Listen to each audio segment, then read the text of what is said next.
시장의 거물들과 암호화폐의 고래들은 하락한 암호화폐 시장을 기회로 바라보고 있습니다.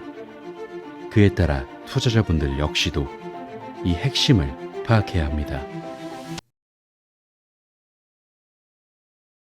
안녕하세요. 크립토피아입니다. 금일 브리핑 시작해 볼게요. 자, 먼저 암호화폐 시장과 밀접한 관련이 있는 미 대선과 관련한 추세부터 살펴볼게요. 최근에 카말라 해리스 민주당 대표와 암호화폐 지도자들이 만나기로 했었지만 연기되었다는 소식을 전해드린 바 있었죠. 그런데 여기서 새로운 소식으로 만남 일정을 다시 잡았거든요. 이게 현지 시간으로 8월 8일 목요일로 변경되었다는 소식이 전해졌는데, 계획대로 캘리포니아의 17번째 연방 하원 지역구 대표인 로칸나 의원은 워싱턴에서 회의를 주최할 예정으로, 아직 어떤 암호화폐 업계 리더가 참석할지는 정확히 알려지지 않았지만, 이렇게 민주당이 암호화폐 커뮤니티에 호소하려는 의지는 이전에 악화된 관계에도 불구하고 흔들리지 않는 것으로 보이는 상태로 매우 긍정적이라고 할 수 있죠. 더불어 이와 관련된 소식으로 민주당 티켓 보유자가 2024년 선거에서 러닝 메이트를 선정했거든요. 카말라 해리스는 팀 왈츠 미네소타 주지사와 함께 미국 대통령 선거에 출마할 예정으로, 이런 카말라의 선택이 암호화폐 유권자들에게 예상 외의 선택으로 놀라게 했는데, 많은 사람들이 애리조나 주지사 마크 켈리, 펜실베이니아 주지사 조시 샤피로, 미시간주 상원의원 게리 피터스 등 이 해리스의 부통령 선거에 출마할 것이라고 추측했지만, 놀랍게도 해리스는 반암호화 성향의 러닝메이트를 선택했어요. 이는 카말라 해리스와 팀 와이츠가 두 명의 노골적인 암호화폐 지지자인 도널드 트럼프와 제이디 벤스, 이 두 명과 맞붙게 되었다는 것을 의미하는 상태인데, 와이츠가 비트코인이나 암호화폐에 대해 공개적으로 언급한 적이 없기 때문에 이번 주 목요일 암호화폐 유명 인사들과 만나는 민주당이 과연 어떤 입장을 밝힐지 지켜보는 것도 굉장히 흥미로울 것으로 보이고, 이에 따라 암호화폐 시장이 나아가는 방향성에 대해서도 많은 영향을 받을 것으로 보여 핵심 포인트 중 하나로 참고하시기 바라고요. 다음으로 시장에 대해서 살펴볼게요. 최근 시장 분석가이자 트레이더인 헬릭 저버그는 미국 시장에서 암호화폐와 주식 부문이 고점을 돌파할 것으로 예측하여 주목받고 있거든요. 이러한 예측은 월요일 시장 전반의 폭락으로 10억 달러가 넘는 암호화폐 포지션이 청산된 이후 나온 것인데, 일단 폭락 후 암호화폐 업계는 비트코인이 8% 상승하며 5만 5천 달러를 훨씬 상회하고 알트코인도 함께 상승하는 등 분위기가 바뀌고 있기는 하죠. 그래서 저버그는 암호화폐뿐만 아니라 미국 주식시장에서도 사상 최고치를 경신할 것으로 예상하고 있는데, 그 분석의 기반을 살펴보면 현재의 약세 정서가 강한 강세 정서와 행복감으로 전환되어 고점을 돌파할 것이라는 게 핵심으로, 앞으로 몇 달 안에 미국 주식시장과 암호화폐가 사상 최고치에 도달하면서 현재의 약세 정서가 강한 강세 정서와 행복감으로 발전하여 시장이 급등할 것이라고 바라보고 있는 거죠. 이것을 암호화폐 전문 용어로 블로우 오프 탑이라고 하는데, 비트코인 가격과 거래량이 가파르고 빠르게 증가하는 차트 패턴을 설명하는 거래 용어거든요. 그 이후에는 가파르고 급격한 가격 하락과 함께 많은 거래량이 발생하는데, 분석가들은 이러한 급격한 변화를 시장이 과매수 상태였다는 의미로 해석하죠. 더불어서 시장의 또 다른 분석으로는 현재 시장의 위기가 심해지면서 공개 비트코인 시장의 독특한 가용성 때문에 매도세가 발생했다고도 분석되고 있거든요. 위기가 절정에 달했을 때 유동성이 필요했고, 이번 일요일 시점에 필요했던 유동성은 비트코인이라는 한 곳에서만 공급될 수 있었기 때문에 하락한 것이라는 거죠. 이 말은 즉 비트코인의 가치가 떨어졌기 때문에 하락한 것이 아니라는 소리이고, 비트코인은 망가진 금융 시스템을 대체하는 역할을 하고 있다는 소리이기도 해요. 따라서 시장의 전망성에 대해서는 의문을 가질 필요는 없다고 생각하고요. 더불어서 ETF 투자자와 고래들이 이번 시장에서 발생한 전반적인 하락에서 추가적으로 매수한 것으로도 보이고 있거든요. 애널리스트 제임스 세이파트를 비롯한 관련 자료에 따르면 ETF 투자자들이 하루 전 이더리움이 하락한 후 매수했을 가능성이 높은데, 실제로 데이터에 따르면 이더리움 ETF는 어제 최대 4,873만 달러의 순유입을 기록하며 1억 6,844만 달러의 순유출을 기록한 비트코인 ETF를 앞지르기도 했어요. 또한 비트와이즈의 CIO 매트 호건 역시도 회사 ETF 상품인 비트코인과 이더리움용 ETF에 긍정적인 유입이 있었다고 밝히면서 ETF 투자자들이 하락장에 매수를 했다고 인정하기도 했는데, 특히 비트코인 ETF는 8월 5일 미국 세션 개장 후 몇 분 만에 가장 많은 거래량을 기록했거든요. 그중 블랙록의 iShares ETF는 월요일 거래 첫 시간 동안 거래량이 15억 5천만 달러를 넘어섰는데, 다시 말해서 ETF 투자자들과 함께 고래 들고 비트코인 및 이더리움을 할인된 가격에 사들이고 있다는 소리예요. 따라서 결과적으로 보면 현재 시장이 굉장한 하락을 보여주고 보여준 건 맞지만 항상 시장에서 승리하는 고래들을 비롯한 거부들은 오히려 더 매수하고 사들이는 포지션을 취하고 있기 때문에 그저 바라만 보고 있지 말고 대응이 필요하다는 말씀을 드리고 싶어요. 그리고 이러한 저가 매수에 대해 더욱 확신을 가질 수 있는 이유는 그간 브리핑에서 여러 번 말씀드렸듯 앞선 ETF 및 반감기로 시작된 상승장이 벌써 끝났을 리 없고 또한 친암호화폐적인 흐름을 둘러싼 미국의 대선까지 앞둔 시점이기 때문에 어쩌면 지금의 하락은 시장이 주는 큰 기회일지도 모른다는 생각이 드는 거죠. 따라서 시장에 조금 더 적극적으로 참여하시라는 말씀 강조드리고요. 다음으로 리플 소식 살펴볼게요. 최근 리플은 자사 스테이블 코인 RLUSD 출시 소식으로 영향력을 확대할 예정을 알렸었죠. 이러한 움직임은 리플의 국경 간 거래를 강화하고 테더의 USDT와 서클의 USDC와 같은 기존 스테이블 코인의 지배력에 도전하고자 하는 만큼 중요한 전환점이라고도 볼 수 있는데 RLUSD는 XRP 레저와 이더리움 블록체인에서 지원하며 유동성 역시 증가시킬 예정이죠. 그리고 이에 대해 제가 일전 브리핑에서도 여러 번 말씀드렸지만 다시 한번 이 소식을 체크해드리는 이유는 그만큼 중요하기 때문에 강조드리는 거거든요. 리플은 혁신적인 블록체인 솔루션으로 오랫동안 인정받아왔으며 주로 빠르고 비용 효율적인 국제 송금을 용이하게 하도록 설계된 XRP 토큰을 통해 이를 실현했는데 RLUSD의 도입은 글로벌 금융 거래를 간소화하려는 리플의 노력의 자연스러운 연장선이고 미국 달러에 고정된 스테이블 코인에 집중함으로써 이러한 거래에 안정적이고 신뢰할 수 있는 매체를 제공하고 일반적으로 암호화폐와 관련된 변동성을 완화하는 것을 목표로 하기도 하죠. 그리고 이러한 RLUSD의 기술적 기반은 성공에 매우 중요하거든요. 왜냐하면 리플이 XRP 레저와 이더리움에서 RLUSD를 지원하기로 결정했기 때문에 광범위한 접근성과 기능성을 보장하려는 리플의 의지를 강조한다고 볼 수 있고 또한 RLUSD의 출시는 암호화폐 시장의 여러 측면에 영향을 미칠 가능성이 높은 상태인데 첫째는 스테이블 코인 간의 경쟁이 심화되어 최종 사용자의 혁신이 더 많아지고 거래 비용이 낮아질 수 있고 둘째는 리플의 규제 준수에 중점을 둠으로써 업계 내에서 새로운 표준이 수립되어 다른 암호화폐 회사도 이를 따르게 될 수 있기 때문이죠. 따라서 스테이블 코인이 기존 리플 제품에 통합되고 외부 파트너가 합류하는 것은 더 광범위한 금융 생태계에 미치는 영향을 결정하는데 중요할 것으로 보이기 때문에 결과적으로 보면 리플의 RLUSD 스테이블 코인에 대한 행보는 현재 리플에게 있어 제일 핵심이 되는 SEC의 소송과 더불어 리플의 자체 생태계에서 단기적으로 발생할 수 있는 최대 이벤트이고 또한 올해 말에 있을 미 대선을 비롯한 상승장 등과 이러한 리플의 호재가 겹치게 된다면 그에 따른 XRP의 상승 역시도 폭발적인 퍼포먼스를 보여줄 수 있기 때문에 현 시점 최고의 기대주는 역시 리플 XRP라는 점 강조드리고 싶고요. 금일 브리핑은 여기서 마무리하도록 할게요. 마지막으로 영상 하단에 고정 댓글 보시면 이런 시장의 다양한 관점들에 대해 교류할 수 있는 소통방 링크 있으니까 많은 참여 부탁드릴게요. 감사합니다.